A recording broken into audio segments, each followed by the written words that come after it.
ஸ்ரேயப்பதியாகிய பகவான் ஸ்ரீமன் நாராயணனை வணங்கிக் கொண்டு இந்த பராபவ சம்வத்சரத்தின் தொடக்க வகுப்பான மகாபாரதத்தின் 28வது வகுப்பை தொடங்குவோம்.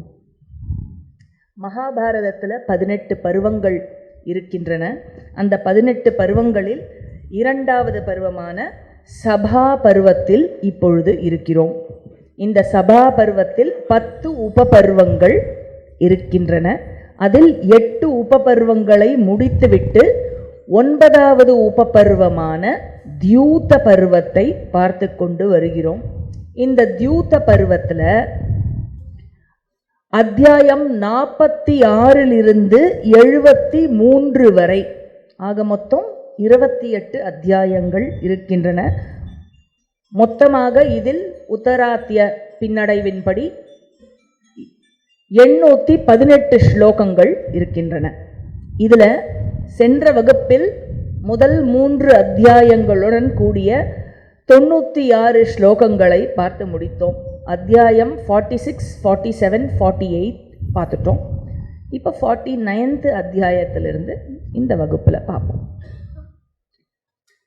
வைஷம்பாயனர் சொல்கிறார், ஹே ஜனமேஜயா, யுதிஷ்டிரனின் ராஜசூய யஜ்ஞத்தினால் ஈர்க்கப்பட்ட சகுனி துரியோதனனின் நோக்கங்களை அறிந்து சபா மண்டபத்திலிருந்து வெளியே வரும் பொழுது துரியோதனனுக்கு விரும்பியவாறே பேசிக்கொண்டு வந்தான். அதற்கு பிறகு திருதராஷ்டிரனை அணுகி பேசினான்.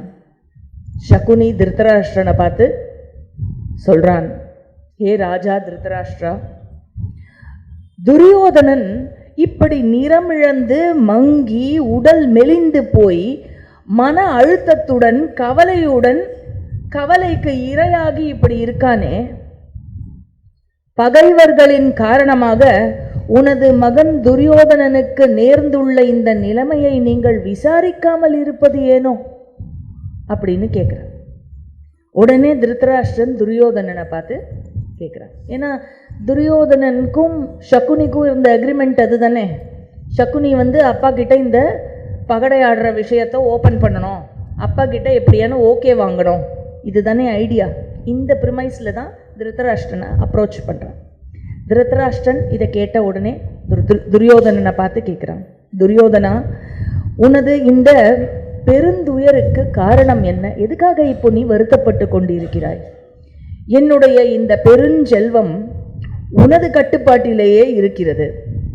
உனது தம்பிகளும் நம்முடைய உறவினர்கள் எல்லோரும் உனக்கு ஏற்பில்லாத எந்த ஒரு விஷயத்தையும் செய்வது இல்லை. சிறந்த ஆடைகளை தான் நீ உடுத்தி கொண்டிருக்கிறாய். இறைச்சியுடன் கூடிய சிறந்த உணவையே உனக்கு பிடித்தவாறே சாப்பிட்டு கொண்டு வருகிறாய். சிறந்த குதிரை தான் உன்னை சுமர்ந்து கொண்டிருக்கிறது. நல்ல கார் இருக்கு, நல்ல பைக் இருக்கு, நல்ல ட்ரெஸ் இருக்கு, நல்ல நான்வெஜ் சாப்பாடு இருக்கு, இதெல்லாம் இருக்கு. மொத்த தேசமும் இந்த ஹஸ்தினாபுர குரு ராஷ்டிரமும் உனது கட்டுப்பாட்டின் கீழ் இருக்கிறது. எல்லோரும் உன் சொல்படி கேட்கிறார்கள். அப்படி இருக்கும் பொழுது அதை தவிர விலை உயர்ந்த படுக்கையில்தான் நீ உறங்குகிறாய். அழகான மங்கையர்கள் சூழ்ந்திருக்க ஆசனங்களும் உன்னுடைய அறைகலன்களும் கூடிய அந்த மாளிகை, உனக்கு என்ற ஒரு மாளிகை இருக்கிறது. மகிழ்ச்சியை தரும் விளையாட்டுகளையும் நீ விளையாடி கொண்டு வருகிறாய். எல்லோருமே உன்னுடைய உத்தரவுக்காக காத்துக்கொண்டு உன்னுடைய உத்தரவின் பேரிலேயே செயல்படுகிறார்கள்.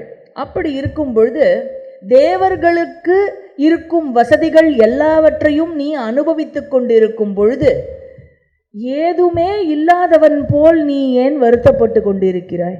நன்னாவே இல்லையே உன் மூஞ்சி பார்க்கறதுக்கு. துரியோதனன் சொல்றான், நான் பாவியை போல் பொறாமைக்கு இரையாகி எனது காலத்தை போக்கிக் கொண்டு வருகிறேன். ஏதோ காலம் போறது அப்படிங்கிறான். எவன் ஒருவன் தன் பகைவனின் செருக்கை பொறுக்காதவனோ தனது குடிமக்களை பகைவனின் கொடுங்கோன்மையில் இருந்து விடுவிக்க விரும்புகிறானோ அந்த பகைவனை கொன்று வாழ்பவன் எவனோ அவனே ஒரு நல்ல ஆண்மகன் என்று கருதப்படுவான். எப்படி தன்னை பிளேஸ் பண்ணிக்கிறான் பாருங்க. அப்பா, யுதிஷ்டிரனின் செழிப்பை கண்ட பிறகு நான் அனுபவிக்கும், நீங்க லிஸ்ட் போட்டு சொன்னேளே, அது எதுவுமே எனக்கு நிறைவை கொடுக்கவில்லை. யுதிஷ்டிரனின் செழிப்பு தான் என்னை மங்கச் செய்கிறது, எனக்கு துக்கத்தை கொடுக்கிறது. பகைவனின் செழிப்பையும் எனது வறுமையையும் மட்டுமே நான் கண்டு கொண்டிருக்கிறேன். இதுதான் என்னுடைய இந்த நிலைக்கு, இந்த சோகத்திற்கு காரணம். யுதிஷ்டிரன் இல்லற வாழ்வு வாழும் 88,000 ஸ்நாதக பிராமணர்களை ஆதரித்து வருகிறான். அவர்கள் ஒவ்வொருவருக்கும் 30 பணிப்பெண்களை கொடுத்திருக்கிறான்.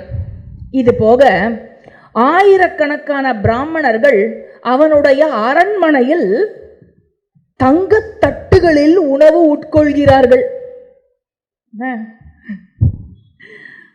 காம்போஜ நாட்டு மன்னன் யுதிஷ்டிரனுக்கு கருப்பாகவும் சிகப்பாகவும் கணக்கிலடங்கா கதலி மான்களின் தோள்களையும் விலை உயர்ந்த சால்வைகளையும் கப்பமாக கொடுத்திருக்கிறார். யாரு? காம்போஜ மன்னன்.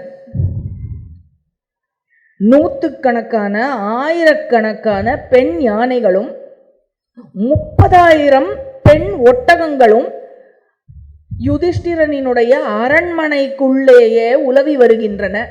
அவை அனைத்தும் பாண்டவர்களுக்கு இந்த ராஜசூய யஜ்ஞத்தில் காணிக்கையாக அளிக்கப்பட்ட செல்வங்களாகும். அந்த ராஜசூய யஜ்ஞத்திற்கு மன்னர்கள் தங்கத்தை குவியல் குவியலாக யுதிஷ்டிரனுக்கு எடுத்து வந்ததை நான் பார்த்தேன். இது போல செல்வம் எந்த வேள்வியிலும் கொண்டு வரப்பட்டதாக நான் கண்டதும் இல்லை, கேட்டதும் இல்லை. என்னால் எப்படி மன அமைதியை பெற முடியும்? இதை எல்லாத்தையும் பார்த்துவிட்டு 100கணக்கான பிராமணர்கள் யுதிஷ்டிரன் கொடுத்த பசுக்களால் செல்வத்தை அடைந்து அந்த மாளிகையின் வாயிலில் 3000 கோடி காணிக்கைகளுடன் நின்றார்கள். எங்க? யுதிஷ்டிரனுடைய மாளிகையினுடைய வாசலில். அவர்களை அந்த வாயில் காப்பான்கள், கேட் கீப்பர்ஸ் இருக்கா இல்லையா, அந்த மாளிகையோட கேட் கீப்பர் உள்ளே விடாமல் தடுத்து கொண்டிருந்தார்கள். ஏன்? ஏன்னா உள்ள ஏற்கனவே கூட்டமா இருக்கு. இன்னும் கூட்டமா நிறைய பேர் வந்துட்டா யாரை உள்ள விடுறது, யாரை வெளியே நிக்க வைக்கிறது இல்லையா? அங்க ஒரே கமோஷன், ஒரே கன்ஃபியூஷன். அவர்கள் எல்லோரும், அந்த பிராமணர்கள் 3000 கோடி காணிக்கைகளுடன் வந்ததோடு மட்டும் இல்லாமல் தங்களுடைய கமண்டலங்களில் தெளிந்த நெய்யை நிரப்பி யுதிஷ்டிரனுக்காக யஜ்ஞத்திற்காக கொண்டு வந்தார்கள். இருப்பினும் அவர்கள் அரண்மனைக்குள் நுழைவதற்கு அனுமதி கிடைக்கவில்லை. கிருஷ்ணன் அற்புதமான சங்கு கொண்டு வந்தான். எண்ணிலடங்கா ரத்னங்களுடன் அலங்கரிக்கப்பட்ட தங்கத்தினால் ஆன 1000 பாத்திரங்களில் சமுத்திரத்திலிருந்து, மேற்கு சமுத்திரத்திலிருந்து ஜலத்தை கொண்டு வந்து யுதிஷ்டிரனை அபிஷேகம் செய்தான். இவை யாவற்றையும் கண்ட நான் பொறாமை நோயால் வாடிக்கொண்டிருக்கிறேன். இன்னும் ஒன்று சொல்கிறேன் அப்பா. 100,000கணக்கான பிராமணர்கள் உணவு கொடுக்கப்பட்ட போது அதை தெரிவிப்பதற்கு, இத்தனை பேருக்கு இங்க அன்னதானம் பண்ணிட்டு இருக்கோம், இத்தனை பிராமணர்களுக்கு உணவு கொடுக்கப்படுகிறது என்பதை தெரிவிப்பதற்கென்று ஒவ்வொரு நாளும் சங்கநாதங்கள் தொடர்ச்சியாக முழங்கப்பட்டன. அவர்களுக்கு உணவு கொடுக்கப்பட்ட சமயத்தில் அந்த ஒலி இருக்கிறதே, அந்த ஒலியை கேட்டு என் உடலில் இருந்த ரோமங்கள் எல்லாம் சிலிர்த்து எழுந்தன. அந்த வேள்விக்கு செல்வங்களுடன் வந்த ஏகாதிபதிகள் பிராமணர்களுக்கு உணவு பரிமாறினார்கள். என்னவோ அவர்கள் பணியாட்கள் மாதிரி உணவு பரிமாறுகிறார்கள். அவர்களுக்கு எல்லோரும் பெரிய பெரிய ஏகாதிபதிகள். யுதிஷ்டிரனிடம் நான் கண்ட செழிப்பை இந்திரனிடமோ யமனிடமோ வருணனிடமோ குபேரனிடமோ கூட காண முடியாது. அவ்வளவு செழிப்பு இருக்கிறது. பாண்டவர்களின் செழிப்பை கண்டு என்னுடைய இதயம் பற்றி எரிகிறது. என்னால் அமைதியை அனுபவிக்கவே முடியவில்லை, சிறிதளவு கூட அனுபவிக்க முடியவில்லை. உடனே பக்கத்துல இருந்து சகுனி வந்து சொல்றான், யுதிஷ்டிரனின் ஒப்பற்ற அந்த செல்வத்தை நீ எப்படி அடையலாம் என்று என்னை கேள் துரியோதனா. நான் பகடையில் திறன் பெற்றவன். உலகத்தில் பகடையில் அனைவருக்கும் மேன்மையானவன். அப்பா, என்ன பெரிய விஷயம் இது, மெடல் வாங்கி குத்திக்கிறதுக்கு. அதில் வெற்றியை என்னால் உறுதியாக கூற முடியும். என்னுடைய வெற்றியை என்னால் உறுதியாக கூற முடியும். எப்பொழுது பகடையை வீசுவது, எப்பொழுது வீசக்கூடாது என்பது எனக்கு தெரியும். யுதிஷ்டிரனுக்கும் பகடை விளையாட விருப்பம் உண்டு என்றாலும் அவனுக்கு எப்படி விளையாட வேண்டும் என்று தெரியாது. அதில் திறனும் கிடையாது. விளையாட அழைத்தால் அவன் நிச்சயமாக வருவான். ஏனால் அழைத்து விட்டோமே, அதற்கு கட்டுப்பட்டு வருவான். நான் ஒவ்வொரு வீச்சுக்கும் வஞ்சம் பயின்று அவனை வீழ்த்தி விடுவேன். அவன் செல்வங்கள் அனைத்தையும் நான் வெல்வேன், இது உறுதி. துரியோதனா, பிறகு நீ அந்த செல்வங்கள் எல்லாத்தையும் அனுபவிக்கலாம். உனக்கு என்ன செல்வம் வேணும் சொல்லு, யுதிஷ்டிரர்கிட்ட இருக்கிறது. பகடையில் ஜெயிச்சு தரேன், அந்த உனக்கு சூதாடி ஜெயிச்சு தரேன். இப்படி பேசின உடனே வைஷம்பாயனர் வந்து பின்னாடியே வாய்ஸ் ஓவர் கொடுக்கிறார். சகுனி இவ்வாறு சொன்னதை கேட்ட துரியோதனன் சிறிது நேரத்தை கூட கடத்தாமல் திருதராஷ்டிரரிடம் பின்வருமாறு கூறுகிறான். என்ன கூறினான்? மன்னா, பகடையில் திறன் பெற்ற இந்த சகுனி யுதிஷ்டிரனின் செல்வங்களை பகடையில் வெல்ல தயாராக இருக்கிறார். நீங்கள் அவருக்கு அவ்வாறு செய்ய அனுமதி இப்பொழுது அளியுங்கள். திருதராஷ்டிரன் சொன்னான், துரியோதனா, நான் எப்பொழுதும் ஞானமுள்ள என்னுடைய அமைச்சனாகிய விதுரனின் ஆலோசனைகளையே பின்பற்றுவேன். அவனிடம் ஆலோசித்த பிறகு என்னுடைய முடிவை உங்களுக்கு சொல்கிறேன். விதுரன் இரு தரப்புகளுக்கும் எது நல்லது, எது சரியோ, இந்த விஷயத்தில் எது செய்யப்பட வேண்டும் அப்படிங்கிறதை அவர் எனக்கு சொல்வார். உடனே துரியோதனனுக்கு மூஞ்சி கோணிண்டு சுருங்கிண்டு போயிடும் இல்லையா? நீங்கள் விதுரரிடம் ஆலோசனை கேட்டால் அவர் உங்களை இந்த விஷயத்தில் தடுத்து விடுவார். நீங்கள் இந்த யோசனையின்படி இப்பொழுது செய்யாவிட்டால் அப்பா, நிச்சயமாக நான் தற்கொலை செய்து கொள்வேன். இதன் பிறகு நீங்களும் விதுரரும் மகிழ்ச்சியாக இருங்கள். நானா இருந்தா பண்ணிக்க போன்னு சொல்லியிருப்பேன். என்ன பண்றது இல்ல? ஆனா திருதராஷ்டிரன், பிறகு நீங்கள் உங்கள் எல்லா உலக இன்பத்தையும் நீங்கள் அனுபவிக்கலாம் நான் போன அப்புறம் அப்படின்னு அப்பா கிட்ட சொல்றான். என்னிடம் உமக்கு என்ன தேவை இருக்கிறது? இல்ல, எந்த ஆசையுமே இல்லைல்ல உங்களுக்கு என்கிட்ட, எப்படியோ பண்ணுங்க. உடனே வைஷம்பாயனர் பின்னாடியே சொல்றார், துரியோதனனால் சொல்லப்பட்ட இந்த துயர்மிக்க வார்த்தைகளை கேட்ட திருதராஷ்டிரன் துரியோதனனுடைய உத்தரவை ஏற்றான். தனது பணியாட்களை அழைத்தான். பணியாட்களிடம் திருதராஷ்டிரன் சொல்றான், கலைஞர்களை கொண்டு ஆயிரக்கணக்கான தூண்களை கொண்டதுமான, நூற்றுக்கணக்கான வாயிலை கொண்டதுமான, இனிமையானதும் அகன்றதுமான ஒரு அழகிய மாளிகையை விரைவாக கட்டுங்கள் என்றான். Scene change. வைஷம்பாயனர் ஜனமேஜயன் கிட்ட பேசிட்டு இருக்கார்.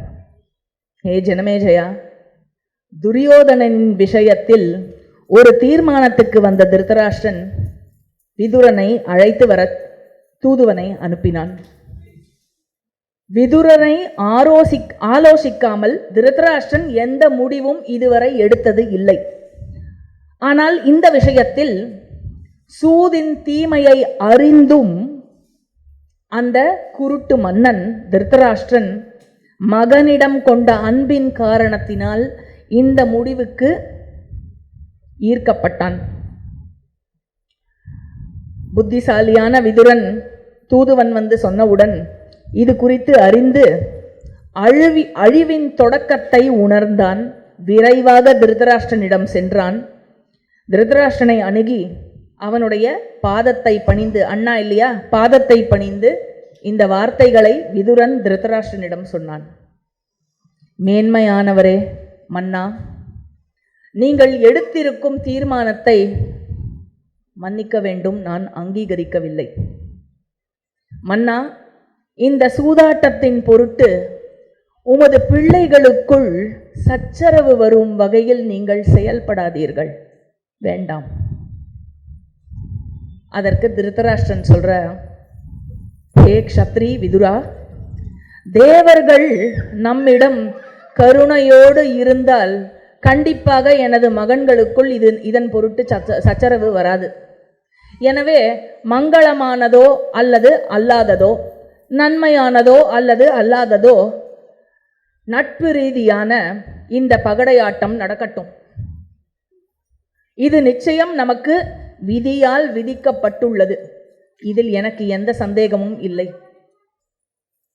துரோணர், பீஷ்மர் ஆகியோர் என்னுடைய அருகில் இருக்கும் பொழுது எனக்கு என்ன தீமை வந்து விட முடியும்? கவலைப்படாதே. அதனால் இன்றே நீ காண்டவ பிரஸ்தம் சென்று யுதிஷ்டிரனை உன்னுடன் அழைத்து வருவாய். விதுரா, இதுவே என்னுடைய தீர்மானம். என்னிடம் வேறு எதையும் சொல்லாதே. விதி வலியது, அவ்வளவுதான். உடனே வைஷம்பாயனர் சொல்றார், திருதராஷ்டிரனின் இந்த வார்த்தைகளை கேட்டு தன்னுடைய குலம் அழிந்தது என்று கருதிய விதுரன் பெரும் ஞானம் கொண்ட பீஷ்மரிடம் சென்றான். Scene change. வைஷம்பாயனர் அண்ட் ஜனமேஜய. இந்த பாஸ் கொடுத்த உடனே, வைஷம்பாயனர் இந்த இடத்துல பாஸ் கொடுத்த உடனே ஜனமேஜயனுக்கு அந்த குவெஸ்டின் இன்ஸ்டண்ட்டாக இந்த இடத்துல கேட்டுடணும் அவர்கிட்ட அப்படின்னு கேட்குறான். ஹே மகர்ஷி, பங்காளிக்குள் தீமையை விளைவித்த இந்த பகடை விளையாட்டு எப்படி நடைபெற்றது? அந்த சபையில் எந்தெந்த மன்னர்கள் இருந்தார்கள்? அவர்களில் அந்த விளையாட்டை அங்கீகரித்தவர்கள் யார்? அதை ஏற்காதவர்கள் யார் யார்? ஹே த்விஜஸ்ரேஷ்டா, த்விஜோத்தமா, பிராமணர்களிலேயே சிறந்தவராக விளங்கி கொண்டிருப்பவரே, வைஷம்பாயனரே, உலகத்தின் அழிவுக்கு காரணமாக இருந்த இந்த விளையாட்டை குறித்து நான் உங்களிடமிருந்து விரிவாக கேட்க விரும்புகிறேன். Scene change to Naimisharanyam. யார் இருக்காங்க? சௌதி சௌனக ரிஷிகளிடம் சொல்கிறார். இப்படி ஜனமேஜயனால் கேட்கப்பட்ட போது பெரும் அறிவும் ஆற்றலும் கொண்ட வைஷம்பாயனர் நடந்தது அத்தனையும் ஒன்று விடாமல் விவரமாக கூறினார். உடனே வைஷம்பாயனர் ஜனமேஜயனை பார்த்து சொல்றார், ஹே ஜனமேஜயா, நீ கேட்டதை விவரமாக சொல்கிறேன் கேள். விதுரர் சென்ற பிறகு திருதராஷ்டிரன் துரியோதனனை தனிமையில் அழைத்தான். அழைத்து துரியோதனனிடம் திருதராஷ்டிரன் சொல்கிறான், மகனே, பகடை ஆட்டம் என்பது, அதாவது தியூதம் என்பது வேண்டாம். விதுரன் அது குறித்து நன்றாக பேசவில்லை. பெரும் ஞானம் கொண்ட அவன், விதுரன், எனக்கு நன்மை இல்லாத எந்த ஒரு ஆலோசனையும் எனக்கு சொல்ல மாட்டான். அவன் எனக்கு நன்மை தருவதையே தான் இதுவரை எடுத்து சொல்லியிருக்கிறான். அதுதான் உனக்கும் நன்மையாக இருக்கும். அதனால் விதுரன் சொல்வதை நீ கேட்பாயாக. இந்திரனுக்கு ப்ரஹஸ்பதி விளக்கக்கூடிய அனைத்து நீதிகளின், தர்மத்தின், அரசியல் நீதிகளின் அறிவையும் விதுரன் அறிந்தவன். மகனே, விதுரரின் அறிவுறுத்தலையே நான் எப்பொழுதும் ஏற்றுக்கொள்வேன். நீயும் அவ்வாறே கடைபிடிக்க வேண்டும் என்றுதான் நான் விரும்புகிறேன். விருஷ்ணி குலத்தில் எப்படி பெரும் ஞானம் கொண்ட உத்தவர் என்ற ஒருவர் விருஷ்ணி குலத்துக்கு இருக்கிறாரோ, அதே மாதிரி நம்முடைய குரு வம்சத்தில் விதுரர் இருக்கிறார். உத்தவருக்கு சமமானவர் அவர். மகனே, பகடை ஆட்டம் வேண்டாம். பகடை வேற்றுமையை உண்டாக்கும் என்பது தெளிவாக தெரிகிறது. வேற்றுமையே ஒரு நாட்டுக்கு அழிவை ஏற்படுத்தும். அண்டர்லைன். வேற்றுமையே ஒரு நாட்டுக்கு அழிவை ஏற்படுத்தும். எனவே துரியோதனா, சூதாடும் உனது திட்டத்தை கைவிட்டு விடு ப்ளீஸ். நம் மூதாதையரின் செல்வங்களை நீ அடைந்துள்ளாய். உனக்கு இன்னும் என்ன வேணும்? கல்வி அறிவு பெற்றவன் நீ, எல்லா படிப்பும் படிச்சிருக்க, புத்திசாலியாகவும் இருக்கிறாய். உனது பெற்றோரின் வசிப்பிடத்திலேயே என்னுடனேயே அன்புடனும் பாசத்துடனும் வளர்க்கப்பட்டாய். உன் தம்பிகளுக்கெல்லாம் மூத்தவனாக முதல்வனாக நீ பிறந்துள்ளாய். உன் சொந்த நாட்டிலேயே ராஜாவாக வாழும் வாழ்க்கையை பெற்றுள்ளாய். அப்படி இருக்கும் நீ ஏன் உன்னை மகிழ்ச்சியற்றவனாக கருதி கொண்டிருக்கிறாய்? சாதாரண மக்களால் பெற முடியாத சிறந்த உணவு, சிறந்த ஆடைகள் அனைத்தையும், சிறந்த வாழ்க்கை அனைத்தையும் நீ பெற்றிருக்கிறாய். ஏன் இவ்வளவு வருத்தப்படுகிறாய்? இதெல்லாம் இருக்கே உனக்கு. இல்லாததை பேசி இது ஹியூமன் நேச்சர். இது எப்பவுமே எனக்கு என்ன இல்லைன்னு நினைச்சுட்டு கம்பேர் பண்ணி வருத்தப்பட்டுட்டே இருக்க வேண்டியது இல்லையா? நம்ம எவ்வளவு சம்பளம் வாங்கினாலும் அது நம்மளுக்கு போராது. அடுத்த ரேஞ்சை தான் நம்ம பார்ப்போம். ஏன்னா மைண்டில் ஒரு நோஷன் இருக்கு. என்ன நோஷன் இருக்கு? செல்வம் தான். இப்போ துரியோதனனுக்கும் அதுதானே, யுதிஷ்டிரன் கிட்ட இருக்கிற செல்வம் என்கிட்ட இருக்கணும், அதுதான் எனக்கு நிறைவு இல்லையா? அந்த மாதிரி என்னை விட ஹையரா யார்கிட்டயான பைசா இருந்ததுன்னா அந்த பைசா என்கிட்ட, அந்த செல்வம் என்கிட்ட இருந்தா, அந்த சொத்து என்கிட்ட இருந்தா எனக்கு நிறைவு. சொத்து தான் நிறைவை கொடுக்கும், செல்வம் தான் நிறைவை கொடுக்கும் என்றால் செல்வம் பெற்றவர்கள் அனைவரும் நிறைவோடு இருக்க வேண்டுமே. நிறைவோடு இருக்கிறார்களா? ஒரு நியாய சாஸ்திரத்தில் அன்வய வத்திரேக நியாயான்னு ஒரு நியாயம் இருக்கு. வேதாந்த சாஸ்திரம் படிக்கிறவாள்லாம் இதை கேள்விப்பட்டிருப்பேன் இல்லையா? உதாரணத்துக்கு சொல்லணும்னா, சாயங்காலம் நீங்கள் காஃபியோ டீயோ குடிச்சேன்னா, இது ஒரு ஸ்டாக் எக்ஸாம்பிள், பொதுவாக சொல்லப்படுறது இல்லையா? ஸ்வீட்னஸ் இருந்ததுன்னா சுகர் போட்டிருக்குன்னு அர்த்தம் இல்லையா? ஸோ சுகர் போட்டால் ஸ்வீட்னஸ் இருக்குது, சுகர் போடலைன்னா காஃபியோ டீயோ ஸ்வீட்டாக இருக்காது. ஸோ சுகருக்கும் ஸ்வீட்னஸுக்கும் என்ன சம்பந்தம்? காஸ் அண்ட் இஃபெக்ட் சம்பந்தம். எங்கெல்லாம் காஸ் அண்ட் இஃபெக்ட் சம்பந்தம் இருக்கோ அங்கெல்லாம் அன்வய வத்திரேக நியாயா அப்ளை ஆகும். சுகர் இருந்தால் ஸ்வீட்னஸ் இருக்கும், சுகர் இல்லாவிட்டால் ஸ்வீட்னஸ் இருக்காது. அதனால் காஃபியினுடைய ஸ்வீட்னஸுக்கு சுகரே காரணம் இல்லையா? சுகர் சத்வே ஸ்வீட்னஸ் சத்வம், சுகர் அபாவே ஸ்வீட்னஸ் அபாவாத், தஸ்மாத் சுகரேவ ஸ்வீட்னஸினுடைய காரணம். இதே ரூலை செல்வத்துக்கும் மன நிம்மதிக்கும் நான் அப்ளை பண்ணேன்னா, செல்வம் இருந்தால் அதுவே மன நிம்மதியை கொடுக்கும் இல்லையா? காஸ் அண்ட் டிஃபெக்ட் ரிலேஷன்ஷிப்னு வச்சேனாக்க அப்ப எப்படி இருக்கணும்?